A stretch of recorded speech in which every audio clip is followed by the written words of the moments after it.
আসসালামু আলাইকুম। Imtiaz on fly থেকে আমি ঐশী বলছি। আজকে আপনাদের সাথে শেয়ার করব একটি অরেঞ্জ কেকের ডেকোরেশন। তো আমি এখানে 1.5 পাউন্ডের মধ্যে কেক বেক করে নিয়েছি। এরপরে কেকটাকে আমি 3টা স্লাইস করে নিয়েছি।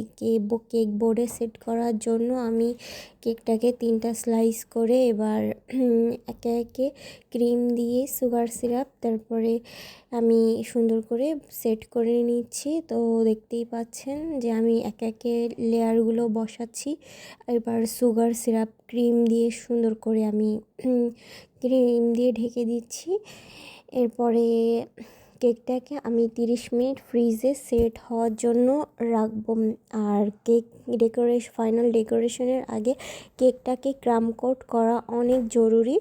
তো দেখতেই পাচ্ছেন যে আমি চারিদিকে ক্রিম সুন্দর করে লাগাই নিচ্ছি ক্রাম কোটের জন্য। এরপরে আমি ক্রাম কোট করা হয়ে গেলে আমি 30 মিনিট ফ্রিজে রেস্টে রেখে দেবো। এরপরে আমি ফাইনাল ডেকোরেশনে যাব। ফাইনাল ডেকোরেশন দেখতে কিন্তু পুরো ভিডিওটা দেখা লাগবে। এই তো আমি 30 মিনিট পরে আবার চলে আসলাম। আমার কাস্টমার আমাকে রেফারেন্স পিকচারে যেরকম কালার বলেছিল কেকের ওপরে দিতে, আমি ঠিক সেই কালারটাই করে নিয়েছি। এইটা কিন্তু অরেঞ্জ ফ্লেভারের ক্রিম। তো দেখতেই পাচ্ছেন আমি এই অরেঞ্জ ফ্লেভারের ক্রিমের মধ্যেই এই কালারটি এনেছি। তো আমার এই ক্রিম দিয়ে চারিদিকে কভার করা শেষ। এবার আমি সুন্দর ফিনিশিংয়ের জন্য একটি প্যালেট নাইফ দিয়ে আমি সুন্দর করে ফিনিশিং দিচ্ছি। তো কেকের ফিনিশিং যত সুন্দর হবে কেকটা কিন্তু দেখতে তত সুন্দর লাগবে। আর কেকের সৌন্দর্যটা কিন্তু এই ফিনিশিংয়ের ওপরেই ডিপেন্ড করে। তো আমি সুন্দর করে একটু টাইম লাগলেও আমি সুন্দর করে কেকের ফিনিশিংয়ের কাজটা করতেছি। এটা একটু ভিডিওটা ফাস্ট করে দেওয়া আছে, কিন্তু এটা করতে আমার ভালোই টাইম লাগছে।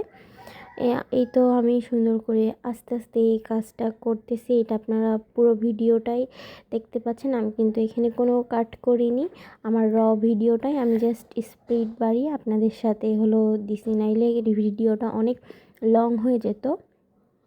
এই তো আমার ফিনিশিংয়ের কাজ প্রায় শেষ। তো কাস্টমার আমাকে রেফারেন্স পিকচার অনুযায়ী যেমন বলছে আমি সেম টু সেম তেমন করার চেষ্টা করেছি। তারপরেও একটু হাতের কাজ এদিক ওদিক হয়, আর ফোনে এক্স্যাক্ট কালারটা আসতে চায় না অনেক সময়। তো এই তো আমার কাজ প্রায় অলমোস্ট শেষ। এরপরে আমি ডিজাইনে চলে যাব।